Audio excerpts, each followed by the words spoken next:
So I try to keep that sanity and keep that art in the reel, and I upload it here. Take a typical scenario कि मैं एक लड़की से प्यार करता हूँ, ठीक है. Now there are 10 different ways, 100 different ways to convey that. निंदिया अखियन में चुपके से आजा, निंदिया अखियन में चुपके से आजा, मीठा मीठा सपना दे जा, काहे सताए मोरे जियरा को, निंदिया अखियन में चुपके से आजा.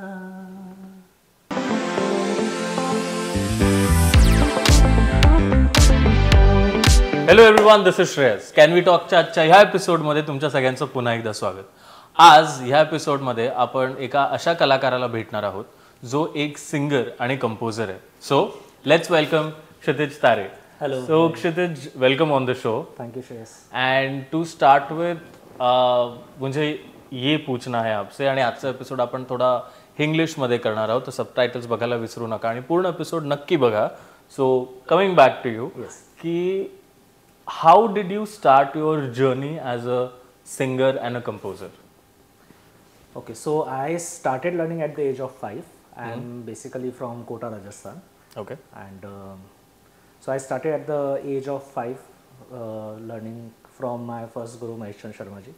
उनसे कुछ 12-13 साल में सीखा. So at the age of I think 17 and a half, मेरे जो गुरु हैं पहले सर जो हैं, उन्होंने बोला कि अभी कोटा से निकलो और मुंबई जाओ या कलकत्ता जाओ फॉर फर्दर स्टडीज़. तो since I wanted to come in Bollywood film industry, so we decided कि मैं मुंबई आता हूँ, और 17.5 की एज में मैं मुंबई आया. then I started meeting people and going to the studios, seeing कैसे काम होता है यहाँ पे, कैसे recordings होती हैं. and here I started learning from पंडित भवदीप जयपुर वाले जी. सो उनसे सीखना भी चालू रहा मेरा, और साथ साथ में स्टूडियोज़ जाना, कंपोज़र से मिलना, डायरेक्टर से मिलना, और अपना व्हाट यू कॉल ऑडिशन देना, सीडी बना के जा रहे हैं. So this is how the journey started. So isn't it beautiful कि जनरली मैंने देखा है कि कुछ गुरु ऐसे भी होते हैं जिन्हें पसंद नहीं होता कि उनके शिष्य उनको छोड़ के किसी और के पास सीखे. So I think that's a blessing in this. I have been very very lucky because at the age of 5-6 मुझे भी पता नहीं होगा कि कैसे सीखना है, क्या है. Correct. So to get a very good teacher और गुरु और mentor is very very important for any artist. So I feel that I have been very lucky to have Mahesh ji as my first guru and Bhavdeep ji to continue teaching me here. So it's been very lucky. सो आपके जैसे जो artist है जो मुंबई में आके from the scratch career करना चाहते हैं, उनके लिए अब क्या बताओगे, आप क्या एक्सपीरियंसेस शेयर करोगे? Because you have been here from scratch, right? You know in today's world it's not an nepotism. कोई बैठा नहीं है अपना एक हाथ आपके सिर पे रख के, but you are just starting everything from scratch. What is something that you would like to tell people? First I would like to tell that unfortunately जब भी हम आर्ट की बात करते हैं, जब हम एजुकेशन की बात करते हैं कि साइंटिस्ट बनना है और इंजीनियर बनना है, सो एवरीवन सेज कि पढ़ाई करो और बनो. करेक्ट. समहाउ आर्ट में क्या होता है, everyone is an artist. Like कि हाँ ये तो अच्छा गाता है, ये अच्छा डांस करता है, ये अच्छी एक्टिंग करता है, but still there is a training which one should go through. So अगर आपको यहाँ पे आना है या कहीं पे भी एज एन आर्टिस्ट आपको लंबा करियर करना है, अच्छा नाम करना है, कंटिन्यूसली काम करना है, so I would suggest, because I have come from that upbringing, कि आप प्रॉपरली ज़ीरो से सीखना शुरू कीजिए. क्योंकि आप इट्स लाइक अगर आपको इंग्लिश में लेक्चर देना है तो first you have to learn ABCD. Correct, right? Same way अगर आपको गाना है तो यू शुड लर्न सारेगामा और any other classical form, Indian classical, Karnataka classical, western classical, what ever it is, but you should have the basic knowledge and work on your skill. और फिर आप मुंबई आइए. एंड जब मैं आया था that time social media was not there, so it was much difficult to reach out to the people. आज के टाइम में because of social media, Instagram, YouTube, Facebook, everything, people, and we are seeing that people are becoming stars through reels and all. So it has to reach to the people and to reach to the producers, directors, it has become much easier. But I would just suggest that please take proper training, आप पूरा जो process होता है वो पूरा कीजिए and then you try, that will be the best thing. And you just said कि लोग रील्स की वजह से स्टार बन रहे हैं. What is your opinion that you know are these real stars? It's a tricky one. It's a tricky question because I believe that if the reel is a medium for a proper artist to reach to the people, that is something wonderful thing. For example, if there is a singer or there is a any artist जिसको अपना art form लोगों को दिखाना है, and if he is reaching through the reels, it's a wonderful thing. But वही होता है कि कोई भी नई चीज़ आती है उसमें बहुत अच्छी चीज़ें भी आती हैं और बहुत बुरी चीज़ें भी आती हैं. तो प्रोज आर दिस दैट आप ज़्यादा लोगों तक पहुंच पा रहे हैं. Cons are this that many times, I would say that many times not so great talent और not talents get viral because of various things. That is all fine. But if you are an artist and if you feel that reels बना के आप लोगों तक पहुंच के अपनी art को और ज़्यादा फैला सकते हैं, so there is nothing wrong in it. Okay, brilliant. And have you ever tried this particular trick of getting viral, or you feel that नहीं मेरा जो काम चालू है that is going well? No, so since we are living in social media era, so one must do it. It is just that many times if someone is doing it to go viral, I don't think that it's I personally wouldn't do it. So I try to keep that sanity and keep that art in the reel, and I upload it. Yeah. How now you are a singer as well as you're a composer as well, right? What is exactly composing? Because a layman like me, I do not know. अगर आपको composer बनना है तो उसके लिए भी आपको सुर का ज्ञान होना ज़रूरी है, आपको ताल समझना ज़रूरी है. How is it? So I believe every musician is a composer somewhere, and because eventually composing is what ever emotions you have, जो भी आपके थॉट्स हैं, जो भी आपके मैसेजेस हैं, there are different ways of conveying a message. जैसे मुझे आपको मैसेज देना है तो मैं आपको बोल के भी दे सकता हूँ, मैं आपको लिख के भी दे सकता हूँ, पेंट करके भी दे सकते हैं, डांस करके भी दे सकते हैं. तो सेम वे कंपोज करके भी दे सकते हैं. तो whatever I am feeling, whatever emotions I want to convey through my music, that is basically composing. For that yes you should have a knowledge of notes, rhythms, everything. Music का knowledge तो because I have come from that, I will always say that music, अगर आपको composer बनना है, आपको singer बनना है, you should have the knowledge as basic as that. And then it's all about execution, कि आप कैसे एग्जीक्यूट करते हैं. And eventually for example I also want to convey कि टेक अ टिपिकल सिनेरियो कि मैं एक लड़की से प्यार करता हूँ, ठीक है. Now there are 10 different ways, 100 different ways to convey that, right. So it depends, that's where एक कंपोजर की कंपोजिशन सेम इमोशन के लिए सेम सुरों में भी, 7 सुर ही हैं हमारे पास, सेम सुरों में सेम कंपोजिशन, सेम सुरों में सेम इमोशन 10 कंपोजर अपने अलग अलग तरह से बोलेंगे. दैट्स वेयर वो जो कंपोजिशन है वो किससे कितनी कनेक्ट हो रही है, उस पर डिपेंड करता है कि how great that composer is और how great that creator is. But in simple words I will say that whatever message you want to give as an artist, when you put it in the notes, that's composing. क्या बात है.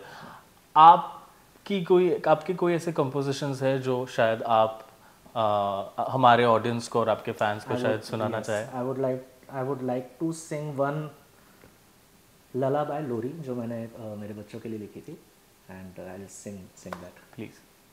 And it is released on YouTube, and I got very lucky that Pandit Vishwan Bhatt साहब collaborated on that. So I sent him the composition और मैंने बोला कि आप एक बार सुन लीजिए, I would love if you can come on board for this. And I'm lucky that he agreed to it, and he featured and he played for beautifully as always. So I'll sing 2 lines of that. निंदिया अखियन में चुपके से आजा, निंदिया अखियन में चुपके से आजा, मीठा मीठा सपना दे जा, काहे सताए मोरे जियरा को, निंदिया अखियन में चुपके से आ जा. क्या बात है, क्या बात है. I think that was brilliant. Thank you. This song is available everywhere, so please go and listen to the song. And we will put the link of this song in the description. आप please check कीजिए, पूरा गाना सुनिए और आपको कैसे लगा ये गाना, ये हमें प्लीज़ कमेंट सेक्शन में बताइए. सो ऑन दैट नोट, आपने काफ़ी दिग्गजों का नाम लिया जब आप बात कर रहे थे. ऐसा कोई एक्सपीरियंस है जो आप शेयर करना चाहे जो आपके लिए हमेशा एक मेमोरेबल रहा हो? There are many, मतलब to choose one is very difficult. One thing I always cherish about because मेरे लिए सबसे बड़े म्यूजिशियंस मेरे गुरु हैं. Correct. तो महेश जी की एक बात है जो मैं शेयर करना चाहूँगा कि जब मैं छोटा था तो क्लासिकल के कॉम्पिटिशन्स में जाते थे all over India and all. So how a guru not only teaches you but he shapes you in a better person. Correct. Right, and keeps you grounded and all. So जब भी मैं competition में जाता था तो and this has stayed with me for like and it will stay with me for whole my life. तो I have gone to a competition, I have come runner up, second आए हैं, third आए हैं. सो I will go as a 9-year-old 10-year-old की sir मैं third आया हूँ, second आया हूँ नेशनल लेवल पे. सो विल से कि फर्स्ट क्यों नहीं आया. So it will give that motivation कि नहीं अब नेक्स्ट टाइम फर्स्ट आना, नेक्स्ट टाइम फर्स्ट आना. देन एक साल बाद मैं फर्स्ट आया एंड आई वाज लाइक कि एक और ज़्यादा खुश होके जा रहे हैं ना, नंबर 1 आए हैं. सो गए वहाँ पे तो मैं गया ट्रॉफी के साथ कि सर फर्स्ट आया हूँ. सो ही सेड वेरी गुड, लेकिन ये याद रखना कि तुम फर्स्ट उन 15 बच्चों में से आए हो जिन्होंने अप्लाई किया है, जो उस कॉम्पिटिशन में आए हैं. There are hundreds of students who are not even coming for that competition. So it's good that you have come first, but this is not what you have to do. You have to get better and better. So motivating also and keeping the student grounded also, Correct. that is something. And I had performed on Guru Purnima in front of Pandit Jasraj ji. Oh, क्या बात है. I was 17 years old, 18 years Wow. old. And Guru Purnima थे तो सारे उनके शिष्य आए हुए थे. तो मैंने बोला मुझे बस 10 मिनट का 15 मिनट का टाइम चाहिए, 5 मिनट का टाइम. तो उन्होंने कहा कि 5 मिनट मिलेगा. तो आई सेड ओके, जितना आप बोले. तो 5 मिनट्स आई सैंग राग बिहार एंड 5 मिनट मैंने गाया and then I stop because उन्होंने बोला. So he said continue and then he listen to me with whole जो भी था. एंड देन उसके बाद उनका जो रिएक्शन था and the way he appreciated, and I am very lucky to have met him and have 2-3 sessions with him and sit with him has been wonderful. So that one memory will always be with me. That reminds me कि मैंने पंडित जसराज जी का जो ballet है गीत गोविंद, उसमें मैंने कृष्णा का role किया था और मधुरा जसराज जी पूरा बैले हैंडल कर रही थी. And those compositions are something I will never forget. Unfortunately, I could never meet him in person, but again, you know, you can get those vibes even when you're working with Madhura ji. हम उनको गुरुमा बुलाते थे. I think it was a great. I think you just took me back to those days just by taking his name. But that's brilliant. Yes. So अभी ये जो पूरा means, you know, you can see that there are a lot of people who are singing, composing songs.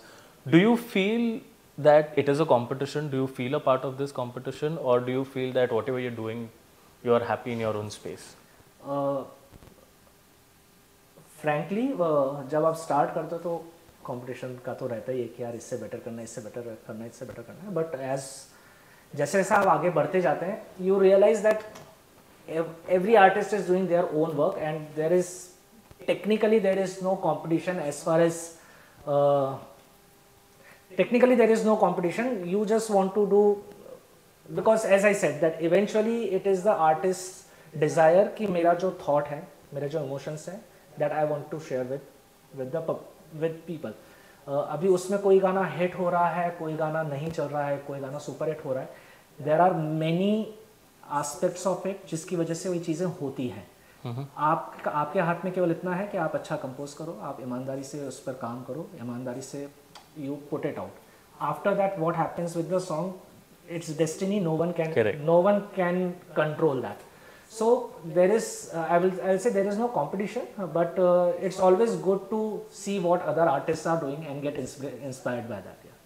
हमारे इस podcast का main उद्देश्य ये है कि कलाकार के पीछे जो एक इंसान होता है उसकी परख हो. So how is Kshitij as a human and not as an artist? Okay, so I believe कोई भी आर्टिस्ट जो होता है there is a reason why they are singing the way they are singing and there is a reason why they are performing the way they are performing. अगर कोई बिल्कुल as an artist, जैसे for example if there is an artist who is very subdued, ज़्यादा बात नहीं करता है, नहीं करता है, and there is a artist who is very outgoing, doing parties and all, so you will see it in their art also. I agree. If a person is very spiritual, you will see it in their art. If a person is very charming, very lovable, so you will see it in their art. So obviously project wise you compose, you sing the way you do it, but if you want to know कि artist as a इंसान कैसा है, you should listen or you should see their art when they are not following any project. They are doing it from their heart.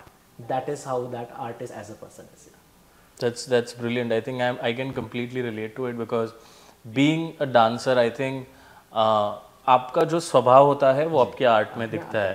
So what is that one song which probably you can sing and people can know or judge what kind of a person you are? Okay, so मैंने 4-5 साल पहले किया था. This was my own original composition and Bulleh Shah के lyrics थे and the message was to spread love all across. That's how I live. I try to live that. So I will sing few parts of that. Please. So I would sing one song which I composed few years back, और बाबा फरीद के lyrics हैं उसमें, and I think this is the message I want to give in general to everyone, that spread love. Yeah. So उसकी Please. वेख फरीदा मिट्टी खुली, मिट्टी उथे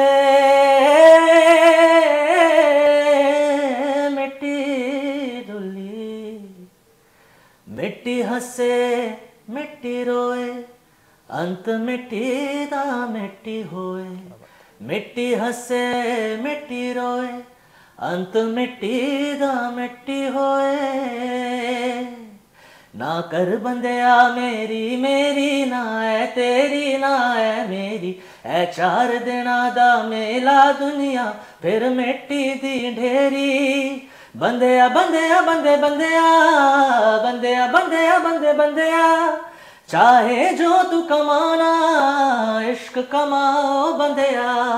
बंदिया बंदिया बंदे बंदिया, बंदिया बंदिया बंदे बंदिया, चाहे जो तू मिटाना नफरत नु मिटाओ बंदिया. क्या बात. So that's the message I would like to give everyone. Okay, that was a brilliant song. So while we were talking about couple of people, आपके जो गुरु है कि पंडित भवदीप जयपुर वाले, उनके बारे में आप क्या कहना चाहोगे? So when I came here in 2002 and उनसे मैं मिला 2003 में. there was a project जिसमें मैं असिस्ट कर रहा था पंडित रतन मोहन शर्मा जी को. So उसमें I got to meet my guru Bhavdeep ji and it has been a wonderful journey learning from him. मैं जो भी रिकॉर्डिंग में क्या होता है, what are the fine things, कैसे इंस्ट्रूमेंट्स का डबिंग करवाना है, कैसे सिंगर्स का टेक करवाना है, कैसे गाना है ऑन द माइक, कई सारी चीज़ों से सीखने को मिली. प्लस क्लासिकल एंड ठुमरी, उनके घराने की जो बंदिशें हैं वो सीखी हैं उनसे. So it has been wonderful journey और उनका बहुत सपोर्ट रहा है because as I said I came at the age of 17 and a half alone. Right. So if there is one person or family जिनके आप बस जा सकते हैं कि सर मैं आ रहा हूँ, और I used to sit with him for 6 hours 7 hours. गए हैं 11 बजे, वहीं पे खाना खा रहे हैं, वहीं पे चाय पी रहे हैं, सीख रहे हैं पूरा दिन. So huge what would I say, मतलब huge part he has played in my journey. So I'm very, as I said, I have been very lucky and I'm very thankful to God कि मेरे को ऐसे गुरु मिले हैं मुझे. क्या बात है. एंड ऑन दैट नोट कि any of the Bollywood things you have done because आपने जैसे कहा कि आपको बहुत क्लियर था कि आपको फिल्म इंडस्ट्री में काम करना है, तो फिल्म इंडस्ट्री में बॉलीवुड रिलेटेड आपने कुछ? सो मेरा जो पहला गाना था तो सनना लागे फ्रॉम द मूवी अनवर, या सो उसकी भी एक फनी स्टोरी है. रात को 11 बजे द कंपोजर कॉल्ड में, तो ही कॉल्ड कि there is a song I want to try in your voice. So मैंने कहा ठीक है. तो रात को 11 साढ़े 11 बजे, I used to stay in Borivali, so रात को 11 साढ़े 11 बजे I went to the studio in Andheri. And as I said से कंपोजर से मिलते थे तो डमी गाने गा रहे हैं, डेमोज गा रहे हैं उनके लिए.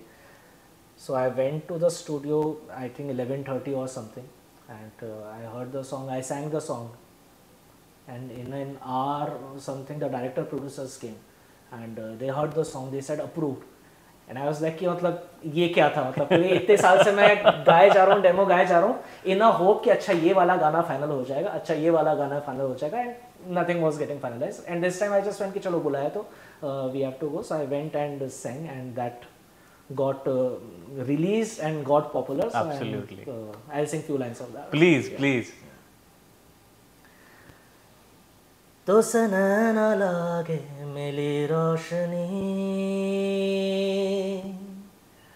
तो से मन जो लागा मिली जिंदगी, तो से नैना लागे मिली रोशनी, तो से मन जो लागा मिली जिंदगी. मोहब्बत तो एक जाविदा जिंदगी है, मोहब्बत तो एक जाविदा जिंदगी है. कैसे जिया जाए, कैसे जिया जाए इश्क बिन, कैसे जिया जाए, कैसे जिया जाए इश्क बिना. क्या बात है, क्या बात है. Thank you. So that was an amazing thing. But before we move ahead, हमारा जो ऑडियन्स आहे इज मेजरली मराठी, आणि तुम्ही सगळे आज म्हणजे मराठी ऑडियन्स असून सुद्धा हिंदी इंग्लिशमध्ये एपिसोड बघताय. मे बी त्यांच्यासाठी एक स्पेशल रिक्वेस्ट की एखादं मराठी गाणं समज तुम्ही आत्तापर्यंत केलं असेल तर. Yes, so I recorded this song from the movie इरादा पक्का. Nilesh Morir had composed it, Ashwini ने लिहिलं होतं. And as I said, I am from Rajasthan, Maharashtra, but from Rajasthan. So मेरा पूरा जो बचपन है वो कोटा में गुजरा है, तो मेरी जो मराठी है वो हिंदी मिक्स्ड है, because we have lived there, but we speak Marathi at home. सो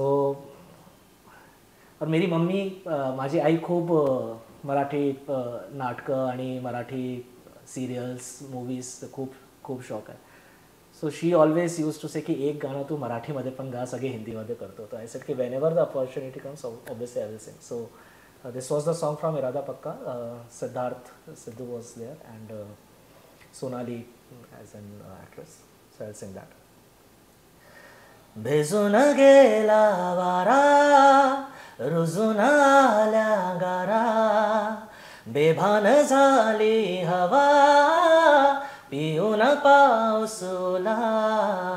ये ना जरा तू ये ना जरा, मिठीत हलके घे ना जरा, ये ना जरा तू ये ना जरा, चाहूल हलके देना. भिजून गेला वारा, रुजून आल्या गारा, बेभान झाली हवा, पिऊन पाऊस ओला. Thank you. वो I think you can see the smile on my face, कारण की हे माझं खूप फेवरेट सॉन्ग आहे आणि मला वाटतं पूर्णचं पूर्ण गाणं मला बाय हार्ट आहे. आय think you just made me nostalgic. I think it was brilliant. I think जसं आपण म्हणत होतो मगाशी की एखाद्या कलाकाराचा स्वभाव त्याच्या गाण्यामधनं आणि त्याच्या कलेतनं दिसतो. I think I can surely say you look so humble, and as you said की you know you would want to spread love. आणि त्याच मुद्द्यावरती आपण पुढे बोलणार आहोत की in order to spread love, in order to spread that awareness, तुम्ही एक NGO फॉर्म केला आहे. So can you tell us something about the NGO? What is this NGO all about? Okay, so The NGO is called Hausla Hara Nahi Children's Foundation, and we are basically working for the welfare of the children in general, with the focus on parental alienation, जिसके बारे में बहुत कम लोग जानते हैं. Correct. And it's a very serious issue, जिसकी वजह से not only in India but all over the world the children are suffering very badly. So what happens that whenever there is a matrimonial dispute, the worst affected people are the children. True. Who are in that matrimonial dispute, क्योंकि जो बड़े हैं, जो mother हैं, जो father हैं, they are fighting their own battles, and somewhere children are, because they are seeing the fights at home, they are seeing the fights in courts, and जिसकी वजह से बच्चों का बहुत ज़्यादा नुकसान होता है, and उसका जो impact है बच्चों पर, that you come to know very later at the stage most of the times, and even in younger age also. So parental alienation is basically where in a matrimonial dispute, in a simple word I will say, in a matrimonial dispute, जब the children is used to settle the scores between husband and wife, and many times what happens that, for example, mother wife घर छोड़ के चली गई या husband घर छोड़ के चला गया,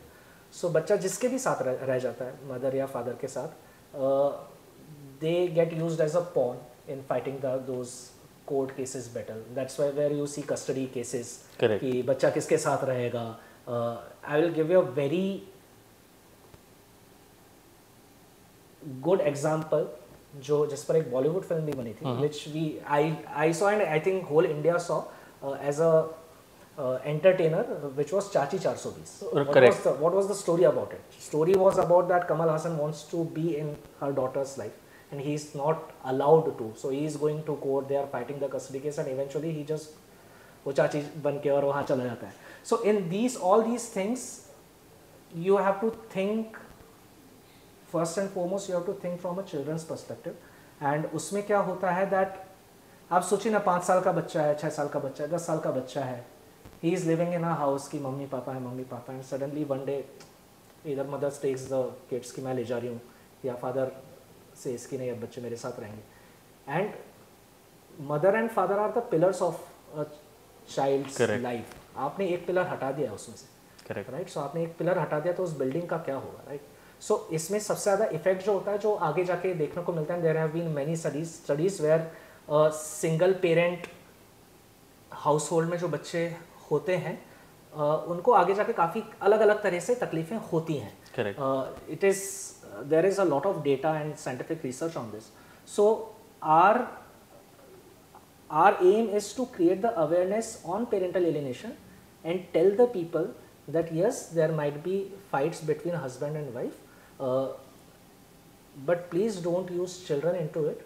If the husband is also good and the wife is, if the father and mother are good people, then please don't make them suffer through courts and let the children have the love of both parents. Correct. Right. There are very rare cases, and there are cases we don't disagree with it, that where a parent is not a good parent, quite possible either mother or father, we call it parent, right. But 98%, 99% cases, a parent, be it a father or mother, will not be bad to his children, his or her children. So our only aim is to create the awareness that in the matrimonial disputes, you fight whatever you want to fight between husband and wife, keep the kids away from that and let the kid have the love of both the parents. So right now ये topic, and you will be very surprised that lakhs and lakhs of children are suffering because of that. This is not a small number. जो लगता है ना लोगों को कि अच्छा यार इनका घर का मामला है, सबके साथ थोड़ी होता है, but there are lakhs and lakhs of children who are suffering because of this only in India. Forget about worldwide. Only in India there are lakhs of children who are suffering every year. So our only aim is to right now is to create awareness in people that if you see any such kind of cases आपके neighborhood में, आपके family में, जहाँ पे बच्चे को use किया जा रहा है कि मैं बच्चे को फादर से मिलने नहीं दूंगी या मैं बच्चे को मदर से नहीं मिलने दूंगा, आप उनको समझाइए कि आप आपस में लड़ते रहिए, अगर शांति से बैठ के सही कर सकते तो कर लीजिए, नहीं तो लड़ते रहिए, लेकिन बच्चों को आप यूज़ मत कीजिए.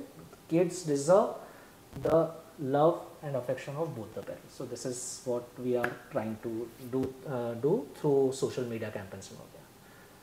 सो इसकी लिंक हम लोग ज़रूर डिस्क्रिप्शन में डालेंगे. आप प्लीज़ लिंक चेक कीजिए, ये अवेयरनेस स्प्रेड कीजिए, बिकॉज आई थिंक मैं खुद काफ़ी बच्चों के साथ काम करता हूँ या फिर NGOs के लिए मैंने काम किया है. But trust me, when I spoke to you for the first time, तब मुझे फर्स्ट टाइम पता चला कि व्हाट इज़ पेरेंटल एलिनेशन. शायद वो समझने में भी मुझे थोड़ा डिफिकल्ट गया. I am sure it is not as easy as we speak. But जब आपने चाची 420 मूवी का जिक्र किया, तब मुझे I could connect the dots कि ये ऐसे भी हो सकता है. But may be just one question. I have heard of co parenting, right, which I think can be a easier way to ensure कि उन बच्चों को मेंटल हैरेसमेंट नहीं हो रही है और उन बच्चों को दोनों पेरेंट्स का भी प्यार मिल रहा है. आपको क्या लगता है, ये को पेरेंटिंग करना डिफिकल्ट है या फिर ये क्यों नहीं हो सकता? Difficult, personally I would say that it is not difficult. I would suggest and pray to all the parents who are going through this is please go for shared parenting, which is co-parenting, where see it's like it is, don't you think it is unfortunate that a parent has to go to a court just to see his child? Correct. It's very unfortunate. So I would just suggest that जो भी couples इसमें जा रहे हैं, इसके through हो जा रहे हैं, make sure that you keep children aside और बच्चों के point of view से आप देखिए. Correct. And see it from a point of view that कि जब आप साथ थे, just to give a perspective, कि जब आप साथ थे तो एक बच्चे के पास एक घर था which was full of love and affection. Now if you have separated, let them have two homes with love and affection. Beautiful. Right? Why not? Why not? It मतलब क्यों नहीं हो सकता है? Beautiful. If both the parents are staying in the same city, then it's very easily doable. And Correct. if the parents have moved, कि कोई दूसरे शहर में चला गया है, कोई दूसरे शहर में चली गई है, still there are ways that you can work out. You can daily you can have video calls. आजकल तो इतना सुविधा हो गया. You can have weekend together. Right? You can go to dinner one dinner per month, just so that the जो बच्चा है उसको ऐसा नहीं लगे, उसको दोनों का प्यार मिले, उसको एक फैमिली का wholesome फैमिली का एक पूरा एक्सपीरियंस मिले.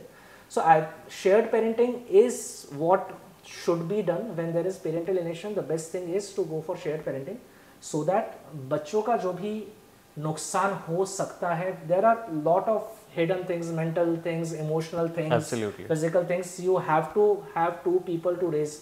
There is a reason that there is a family structure. Correct. That a child needs to be raised by the whole family. पहले तो पूरा joint family होती थी, दादा दादी भी रहते थे, चाचा चाची भी रहते थे, या नाना नानी रहते थे, सब मिलते थे, right? सब होता था. अभी since we are going from joint family to nuclear family, now nuclear से भी केवल single parent family हो गया है. So I would suggest that please think of a child. There is a reason that family exists, right? So बच्चों को दोनों का प्यार मिलने दीजिए. उसमें तकलीफ क्या है? आप आपस में लड़ाई करते रहिए. आप आइडियली तो नहीं करनी चाहिए, पर फिर भी कि नहीं होता है ना कि इसने मेरे साथ ऐसे कैसे कर दिया, इसने मुझे क्यों छोड़ दिया, and all those things happen. But keep it between adults. Don't use children for that. Absolutely, and thank you so much for that. अगर आप ये एपिसोड देख रहे हो तो प्लीज़ आपके आजू बाजू में कोई है who is going through this, please spread the awareness. Link पे जाइए, चेक कीजिए, अवेयरनेस स्प्रेड कीजिए. And thank you so much for letting us know. I think this was a great conversation. We just spoke about singing, composing at the same time. A brilliant NGO that you have formed. काश ये चर्चा या फिर ये dialogue ऐसे ही चलता रहे, पर हमें भी we have a little constraint with the time, but thank you so much for coming on the show. So before we end, there is a small gift from our very close friend, the Cake Wali. These are home baked cakes and our wellness partner Abja. So these are special, Ayurvedic products for you. Awesome, great. Thanks a lot for this such a wonderful gift hamper. Loved it. I will use these products, and everyone you also do that. And it looks so beautiful. Thank you so much. आणि हे आणि असे episodes आम्ही तुमच्यापर्यंत आणू शकतो कारण की the केकवाली, our gifting partner, Abja the wellness partner आणि आमची अख्खी टीम एकत्र काम करत असल्यामुळे we can reach up to you. हा एपिसोड तुम्हाला कसा वाटला कमेंट सेक्शनमध्ये नक्की सांगा. कलाकार चॅनलला लाईक करा, शेअर करा, सबस्क्राईब करा आणि न विसरता NGO ची जी लिंक दिलेली आहे त्याच्यावर क्लिक करा आणि अवेअरनेस स्प्रेड करा. Thank you so much and thank you so much once again. Thank you, Shreyas, for inviting me, and it has been a wonderful time being here with you and your team. Thank you so much. Thanks a lot everyone. Thank you. See you guys. आजचा हा episode तुम्हाला कसा वाटला आम्हाला नक्की comment सेक्शनमध्ये सांगा. यूट्यूबवरील कलाकार या आमच्या चॅनलला सबस्क्राईब करा, व्हिडिओ शेअर करा, कमेंट करा, लाईक करा. हे सगळे एपिसोड्स आम्ही तुमच्यापर्यंत घेऊन येऊ शकतो कारण की आमच्या मित्रांचा, आमच्या फॅमिलीचा आम्हाला खूप छान सपोर्ट आहे. आमची नेहमीची गिफ्टिंग पार्टनर, आमची जवळची मैत्रीण द केकवाली, तिची लिंक डिस्क्रिप्शनमध्ये दिलेली आहे. केक ऑर्डर करायला विसरू नका. आमच्या या सेगमेंटचे wellness partners Abja, the elite class Ayurvedic wellness products, त्यांचीही लिंक दिलेली आहे. प्रोडक्ट्स नक्की ऑर्डर करा. नवीन एपिसोड बघायला विसरू नका. भेटूया पुढच्या रविवारी.